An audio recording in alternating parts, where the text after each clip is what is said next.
All right, this is my first look at a Dan Henry, and big thanks to Adam for lending this in. This is his personal watch, and I've heard Dan Henry watches mentioned in the past, and so I'm very happy to check this one out. Comes on this tropic style strap, which is very nice. Adam has it already on this NATO, which surprisingly, for some reason, I think I've discovered that certain watches, because I'm not typically a NATO fan, but for some reason, this watch, see if I can get it to fire up, I haven't really worn it much, wears really nice on the NATO. So, pleasant surprise, really. I think overall, I like the aesthetics of this and the way it wears and the overall presentation of it, especially since it's a value proposition. And I think it's a really cool classic design. You have that inner rotating, let's see if I can zoom in here. There's a little bit of speck design there, but okay.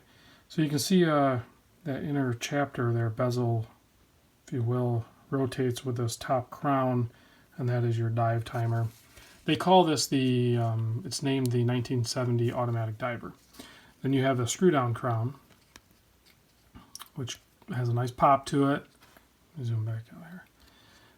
Very little, if any, crown wiggle there. And then you have a nice wind. This houses the Seiko NH35 movement. So very good choice on that. First pop you have your date change. And then second pop you have your hack. And you have your time setting. So pretty classic affair here.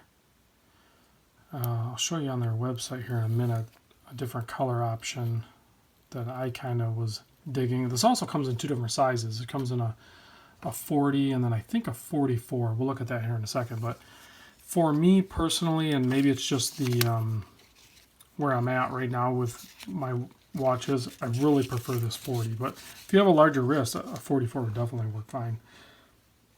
This is it says on the case back, a limited edition. It's a really nice case back. You can see the execution there, and I like the knurling and the printing on the end of the crowns there. It has a double dome sapphire crystal. I think an excellent value proposition. I'm not sure, I didn't test the Loom on this at all. I'm going to give it a little charge with a flashlight. Let's just see if this thing has any Loom. Oh yeah, it's got a little Loom. I think the camera is showing it a little bit brighter than the naked eye, but this is the first time I checked the Loom, and it's kind of cool that whole inner ring there is actually loomed. So I'm not sure, its intensity, overall intensity, isn't like Seiko Monster-ish or anything like that, and I'm not sure of the longevity, but it's not dropping out like I've seen some lower end ones. So.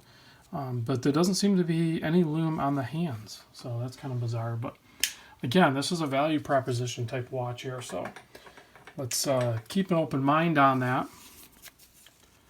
I think overall, I think this would be a really fun watch to wear, and I like the crown positions and the overall like vintage style aesthetics.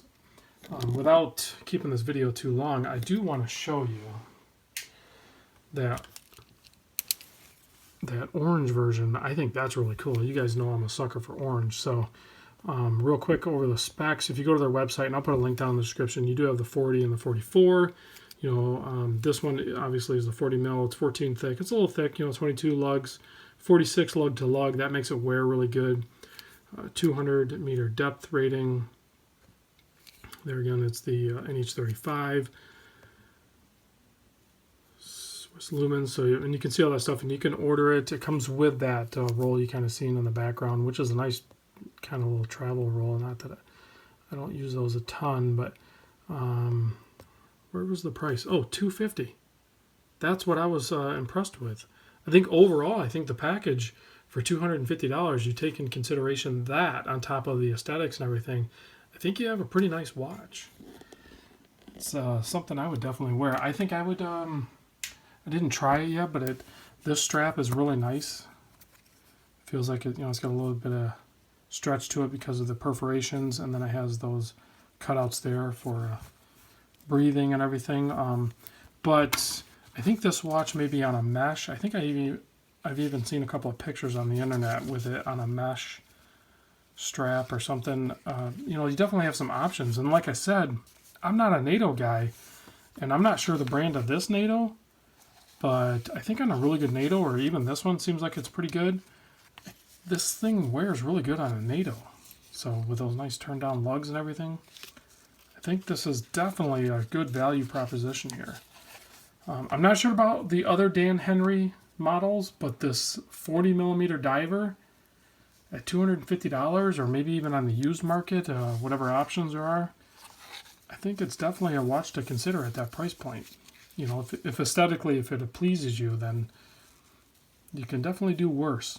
So this is, I don't mean to come off like that, but it's definitely a good, cool watch.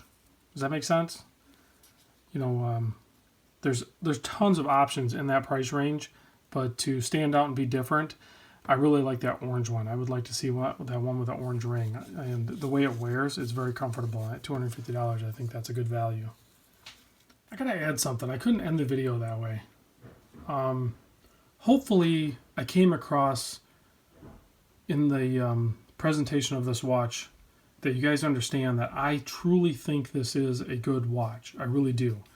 I think the components are good, the execution is good, but I want to touch on something real quick, and I'm pretty sure it was on the Two Broke Watch Snobs podcast. I'm pretty sure that's where it was. I think it was when they were at the last year's Worn and Wound wind-up in New York.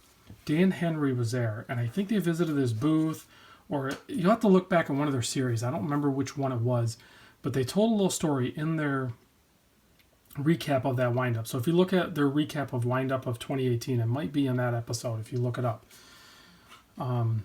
They told a story of, everyone bashes on the made in China type thing, especially with the micro brands. And I think Dan Henry, he makes really good value proposition, and he doesn't try to be anything that he's not. And I remember in that episode that those guys, Two Broke Watch Snobs, they were talking about the fact that they overheard somebody come and try to get a rise out of Dan or something, to something of, and you could just, I guess the way they presented the story is they said something like somebody came across and said, hey, where are these made? And Dan, I'm assuming the owner of Dan Henry is Dan Henry. I could be messing up the story, but whatever. It's my story. I'll tell it. So I'm retelling their story, I guess. But he said something like they're cheap watches made in China or something like that. Like, he blatantly just said what they are. Like, these are inexpensive watches. Like, if you want a more expensive version of this watch, you're going to have to pay a ton more. So I think as watch, connoisseurs or collectors or whatever, we need to sometimes,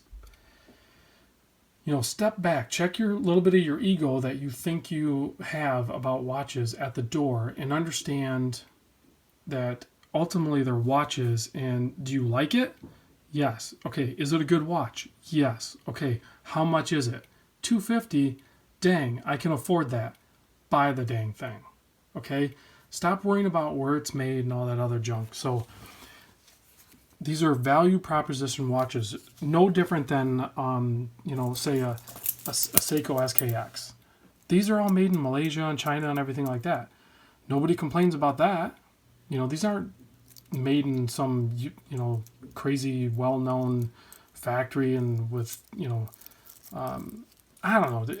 Do I make sense? I guess I don't know. Maybe I'm just rambling, but I think sometimes we need to just slow down a bit and just have fun. Otherwise, we're going to get burned out of this hobby. If you like the watch, check it out and buy it. Experience it. So hopefully I'm going to go to the next wind-up, and hopefully the Dan Henry booth is there, because I'm excited to talk to them. Talk to whoever's manning the booth. So I think it's a really good value proposition, and it's a cool watch. This one wears great. So talk to you on the next vid.